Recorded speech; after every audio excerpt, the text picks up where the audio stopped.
lot of work. This 6 figures does not come easy. The professionalism kind of just drained out of my body at that point because I was like, who do you think you're talking to? I don't play that. I'm gonna say something that might be controversial, but the customer is not always right. I don't forget that I can have this, baby. Nobody else you. Nobody else makes you. Nobody else had a clue what I could do, what I could do.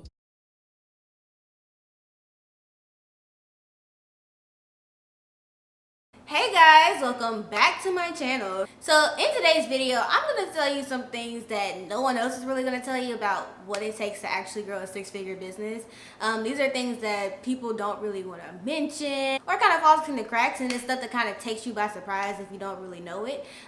So today I thought I would share that with you guys. So I'm going to be mainly sharing the things they don't tell you in regards to customer interactions and dealing with customers and just like how to handle customer service. Just some people really are quite unique when it comes to the way they act. So before we get started, make sure that you give this video a thumbs up, click the subscribe button with the notification bell on. We are really trying to grow this channel this year. I'm doing consistency, I'm doing engagement, I'm doing an increase in views. We're doing it all this year. Also, make sure you check out my TikTok and Instagram for daily content, and check out my hair products if you're interested in finding something to help you promote hair growth. Alrighty guys, let's get started. Let me go ahead and give a couple of disclaimers because I know how some people are. I have shared some customer story times on my social medias before. Specifically on YouTube, I posted some as shorts, and you know, kind of got a couple comments of people saying, why are you complaining? That's negative, that's toxic, it's unprofessional. So I just want to put a disclaimer that I don't care. I'm very professional with my business, that's why I'm very successful, but I'm also a very real, open, honest, and transparent influencer, which means I'm gonna tell you like it is. I'm gonna tell you the good, I'm gonna tell you the bad. So if you think this video is just too negative for you to handle, you can definitely go ahead and check out this small business playlist that I have linked up here, which gives you a ton of very positive and great and very light-filled videos that you can go watch. But if you want to stay, we about to get real. We about to spill some tea, okay? And also another disclaimer, I have never and will never ever share any customer's personal information, so you will not know who I'm talking about in this video, which is another reason why I don't agree that it's unprofessional to share this. It's just sharing my experience. But yeah, just want to also make that clear for anybody that feels some type of way. But I think that's it for the disclaimer, so let's get into it. So I'll definitely say that you know, when I first started my business, I mean, I had a couple of jobs in the past dealing with customer service, but I feel like it's different when it's like your business. You're not working for somebody else, because you know, we see all these viral videos on TikTok and Instagram of people going off on an employee, and the employee just walks out because they're like, I don't get paid enough for this, you're not about to treat me any type of way, I don't care if I get fired. You can't really have that type of energy when it's your own business, because you know, you can't leave. So one time I had this customer, and this was maybe like a year ago, and basically at this time I only had one hair product on my website. God is so good because now I have 8, but back then I only had one, which is the original hair butter. That's what it's called now on my website. So I had one physical product, and then I had 2 ebooks. I had a hair growth guide and a hair growth regimen, which is still available if you want to check them out. I had this person email me and say, hey, it's been a couple of months since I ordered and I haven't received my product. Can you let me know what's going on? And I'm like, okay, obviously that's a problem. Let's figure it out. So I asked her to send me her order number, and she does. And when I look up her order, I see she bought one of the ebooks. So I basically just explained to her how to get access to it, because some people just don't know.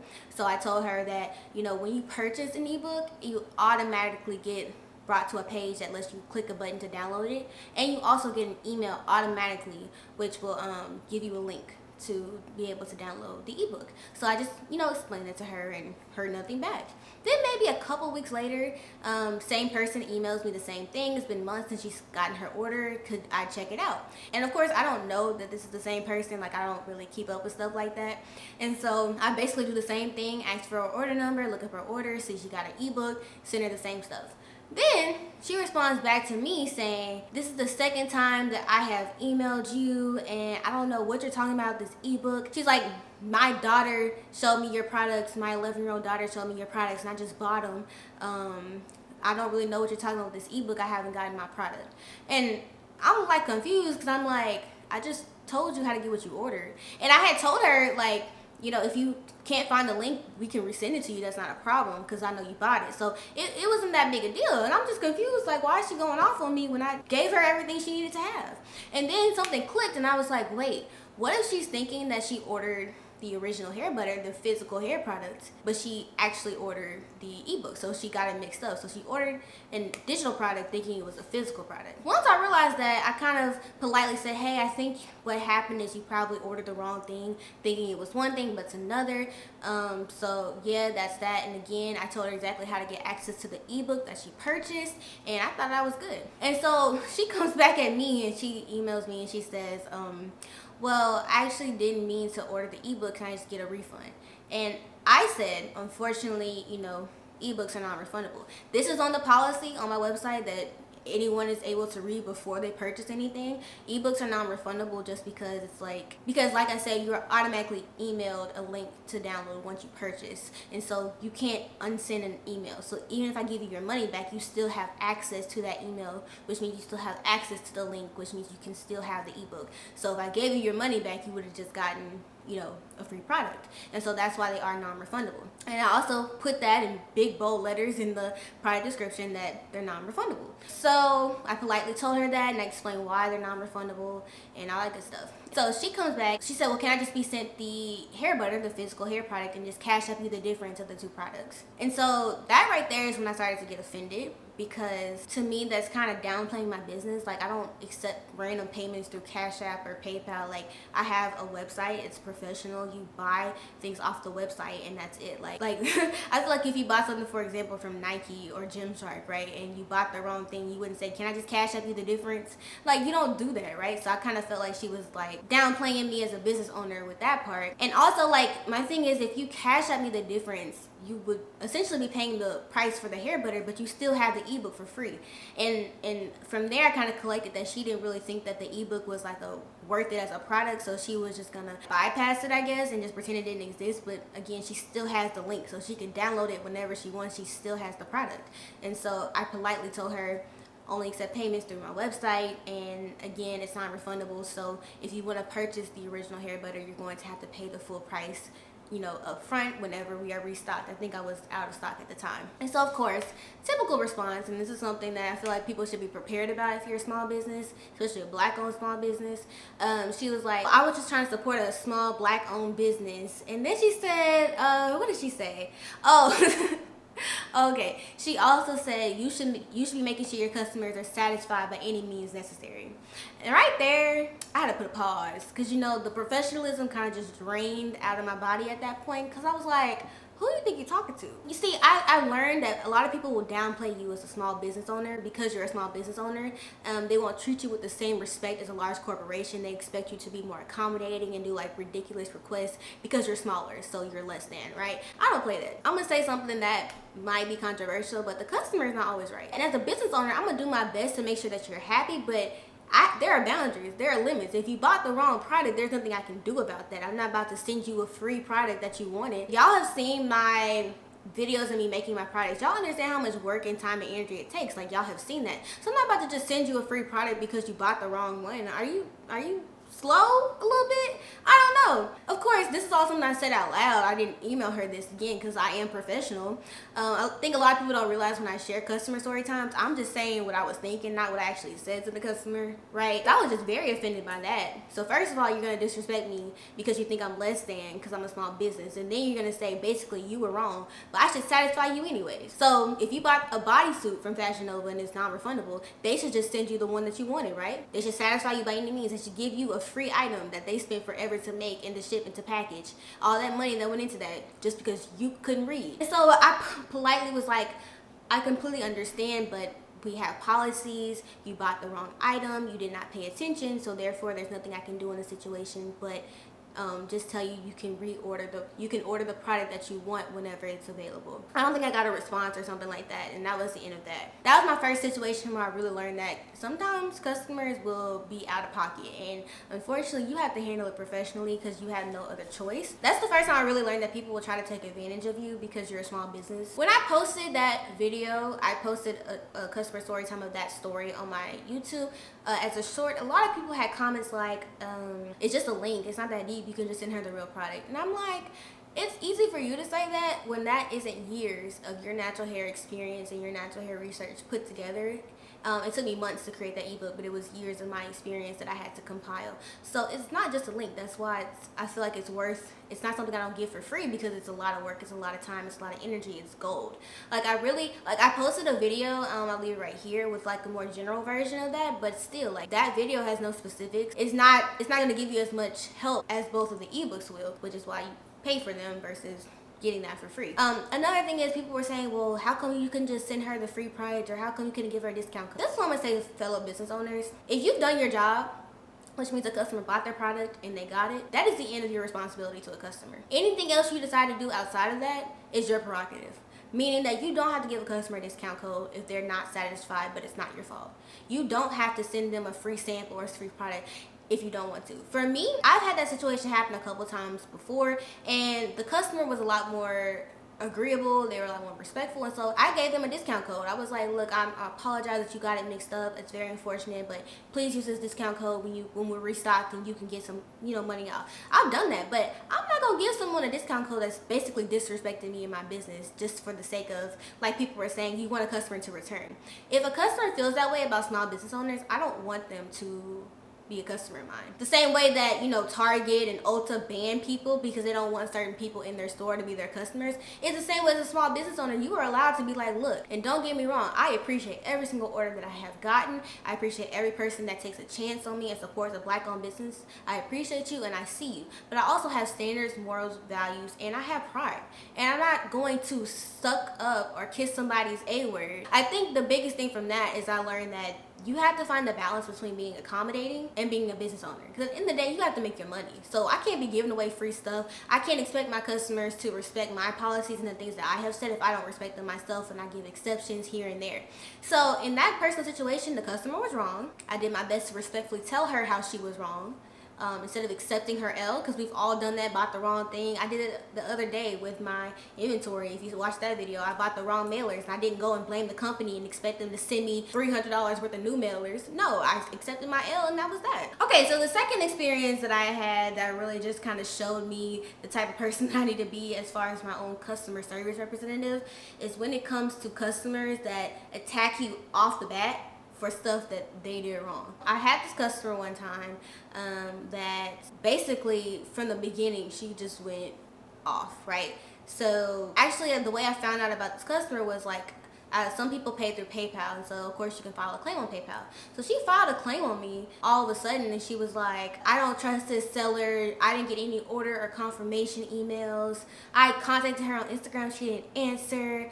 I haven't heard anything from her, and I just want my money back. So I'm like, okay, that don't really sound right, because number one, if you don't know, I sell through Shopify. So Shopify automatically will send an email to any customer when their order has been confirmed and when their order has been shipped. So that automatically happens. That's not something I manually do. So that's why I was a little confused. Now, if you don't put an email, of course you won't get a shipping confirmation email. That's happened before. But, that's an automatic thing. And also, it's like, at the time, I was pretty consistent at checking my Instagram. Now, of course, on my website, I do say that we prefer that you email us to get a faster response, because sometimes I get behind on my DMs, especially because a lot of my business DMs are not full of customer complaints. They're full of people saying, where can I buy your product? Ask me questions about the product. So those complaints can sometimes get hidden in there, and I can't guarantee that I'm going to see it within, 48 hours. So the first thing I do, of course, is I go and I look up this person's order, and I'm like, okay, on Shopify, it will tell me when they sent someone an email. So it says that she got her order and shipping confirmation emails. I looked at her tracking information. It says her item was delivered. And then I went on my business Instagram and I checked through my DMs for like 10 minutes. I couldn't find her message. What I did was I actually went to my personal Instagram, and in the hidden request part, I finally saw her message. So the first thing is, she didn't even message the right Instagram. She messaged my personal account. She didn't message my business account. Completely separate, right? And then the second thing that I saw was the email that she was filing the claim on, her PayPal email, was not the same email that she had put on her order. So in my head, I'm thinking she probably was expecting the emails to come to one email, but they were coming to another email, which is something I get a lot of. A lot of people email me saying, I haven't gotten any emails, I don't know anything about my order, and I'm like, your email don't match. Or you typed your email in wrong, which is why you weren't getting any information. That's a very common mistake people make. Thankfully, a lot of people don't attack you from the jump for it, but this person did. Basically what I did is I emailed her all that. So she, emails me back and she's like, well, I didn't get any packages and I know exactly what email I put and I didn't get anything. I was stuck. I was like, I don't know what you want me to do. Like, I'm telling you that I did my job as a business owner. I gave you your product, it was delivered, period, and done. And then it was weird because like 10 minutes later, she emailed me saying, oh, I apologize. I went and checked my mailbox and my package was there. I'm like, girl, I guess for me, it's just like, I'm very introverted, so I don't like to talk to people or reach out to people. So I check every single possibility before I reach out to a company. I'm like, where's my order? I check my email, I check the tracking status, I go outside, I check everything because I don't want to talk to nobody, right? So it's just, I guess it's a crazy concept for me to grasp that some people don't do that. Like, they won't look at anything. They don't see their package, they don't see anything, they'll just automatically come to you, which is fine. But it's just when you start attacking me from the jump, and then I give you a professional explanation as to why your issue has occurred, and then you still want to attack me. That just showed to me that, like, I can't use me as a customer as a way to represent other customers. Like, the type of customer that I am, like I said, I'm going to go through every single facet to make sure that it's not my fault before I reach out to someone, because I don't like talking to people.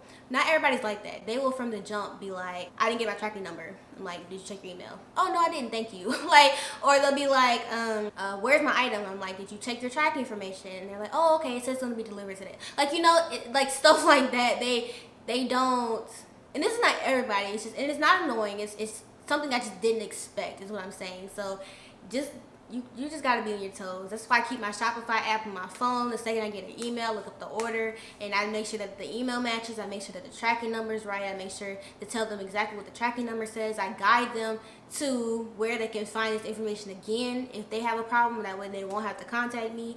And so it just kind of helps to weed out the emails that I really do need to respond to and those that I don't. So the third experience is, this one's kind of difficult, and honestly I'm not 100% like set on this type of instance, is where an issue arises with your carrier. So it's not you, but your carrier.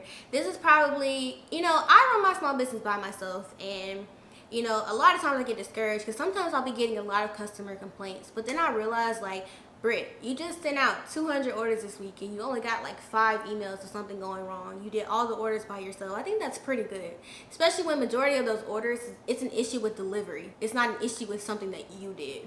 So I have to like kind of get myself out of that and, depressed, sort of pessimistic kind of mindset and be like, look, Britt, you're doing a very good job running your own business by yourself. We won't be running it for long by ourselves, but you're doing a very good job. And your percentage of customer complaints is very, very good. It's very, very low. Like I said, sometimes people will email me and say, hey, I know my tracking information says it's delivered, but it's not here yet. I struggle to figure out when someone's lying and when someone's telling the truth. When they're just trying to scam me and get their money back, and when it's honestly a problem. Because I have had instances as a customer where I've ordered something and it said it was delivered. I didn't get it for like a day or two afterwards. And so I understand that part happens, but it's like, it's been months since your order got delivered, but now all of a sudden you're saying you didn't get anything. I don't know about that. Or, oh my goodness, this one lady said, that there was a history. She's had problems in her neighborhood of packages getting stolen, and so her package of mine got stolen. So she ordered my products knowing that packages were getting stolen, but she ordered anyways, and the items got stolen, and she wanted a refund. I said, heck no, that's your fault. Like, you know exactly what was up. You knew exactly, like, that was a risk, right? Or people who are like, I haven't really been getting packages from my address lately. Stuff has been messing up, but they still order online from me, and then when it messes up, they want a refund. Like, that's on you. If you know there's a problem with your address, you need to solve that before you order from other people, because it's not on me at that point. Sometimes it's like people email you and they're like, my package got lost, and it does, or it hasn't arrived yet, and it hasn't. And I struggle to be like, okay, how much of this can I pin on USPS and how much of this do I have to take? Because like, I'm refunding people for stuff that's not my fault, and it's a hard pill you have to swallow. Because sometimes you do. As a small business owner, sometimes you have to refund because USPS messed up. they lost the package, they put it in the wrong place, it really didn't arrive, you know, stuff like that happens. And the thing is, for me, the whole insurance, I don't want my customers to have to pay more for shipping insurance. And again, the percentage of people this happens to is very low, so I don't feel like it's worth it to pay for insurance for shipping. But I could be wrong, but that's just one of the things you kind of have to navigate. Like, what situations would you give a refund? What situations wouldn't you? What situations are you like, clearly this person is scamming, or clearly this has nothing to do with either this is due to the customer's irresponsibility when it comes to their address or their neighborhood or whatever, and that's not on you. It's kind of hard to figure out. So you kind of have to take it by a case-by-case basis, I would say. It really just depends. Like I said, the situations where items were getting stolen and they knew that beforehand, or they knew something was wrong with their address, I'm not going to refund you for that. That's not on me. I did my part and sent it to the address provided, and that's that. But then there are some cases where like the person really didn't get their items, and like even though you want to blame USPS and file a claim, USPS don't. Sometimes they do stuff, sometimes they don't. It just depends. So sometimes you just got to suck it up and just give the money back and lose your product. So the last experience that I think is very important is what to do with like damaged items when it comes to customers.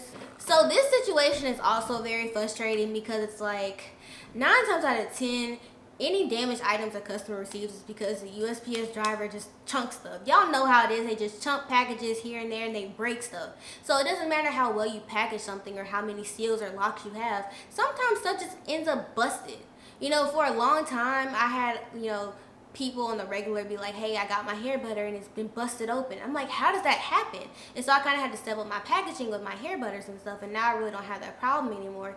But it's just like, the other day I had someone emailing me saying that they bought a couple of my products and their shampoos, like literally the tops, I'll try to show a picture if I can find it from the email. The tops of the shampoos had been like cut off, the shampoo had spilled everywhere, and I'm like, how does this happen? Because the shampoo has a seal as well as a protective lock, so there's no way that anything can bust open like that. Also had someone that had their hair butter, like the lid of the hair butter was split into like 3 pieces, and it had spilled all over the package, even though it was completely wrapped in bubble wrap and it was safe. And so this particular customer that had the shampoos was saying like, I've ordered from you a couple of times, but like this is the second time my items have arrived damaged. And for me, that's a clear sign that like, okay, this is the second time your items have arrived damaged. It's your driver. There's no way that I get maybe once, could be my fault, but twice, that has to be your driver. And so you kind of have to figure out how to handle it, because like, you know, I get it. Like if I get something, right, if I get something delivered and it arrives damaged, I'm gonna want my money back, or I'm gonna want some type of compensation. But when it's from a business person's perspective, it's like, it's hard to give that compensation when you know it wasn't your fault. Especially because like I have not had any other issues with the shampoos being delivered. They've all been delivered correctly. So the fact that this shampoo, and there was 2 of them in there, these shampoos were busted like that, just shows that there's no way that was me. It was an outside factor that was playing in. So I don't know, it's very difficult, and I feel like as a business owner you have to navigate people's attitudes, and you have to navigate people not being understanding, because like as a customer sometimes you're not going to understand things that happen as a business owner. Like as a business owner, I'm like, okay, literally this is A, B, Z, this is what happened, but a customer's not going to get that. So you have to kind of break things down and be patient, and of course always remain respectful and professional. But I mean as a business owner, dealing with people as an introvert, it's been very difficult, not gonna lie. I feel like after a year or so, I've definitely kind of gotten a little bit of a groove, and I feel like for me the hardest part is just sucking it up and being like, I gotta give this person their money back even though it wasn't my fault. So I just lost money and I just lost a product.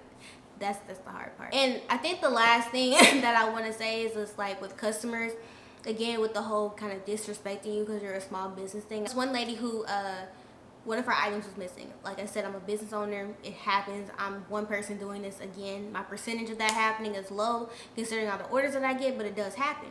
And so she told me, she's like, well, I try to give small business owners a chance to fix their mistakes.